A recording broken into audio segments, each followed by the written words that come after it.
মুর্শিদাবাদের শামশেরগঞ্জের জোতকাশী গ্রামের এক আমবাগান থেকে বিপুল পরিমাণ বোমা উদ্ধারের ঘটনায় ব্যাপক চাঞ্চল্য ছড়িয়েছে।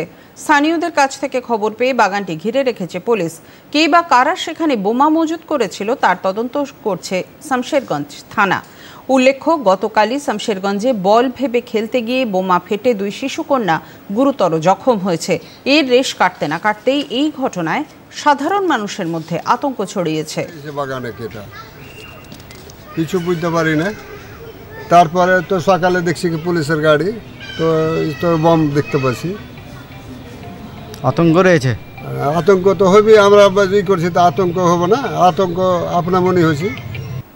যে এই থেকে দাফাদারটা সিয়ে টানতে গেছিল, বম পাওয়া গেল। আচ্ছা, দিয়ে এখন আমি আর কি, পুলিশ আছে এখন? পুলিশ তো আছে বললে, পুলিশ আছে। এই যে বাগানের মধ্যে বম পাওয়া গেল, তো কতটা ভয় লাগছে, আতঙ্ক লাগছে? ভয় তো লাগবেই।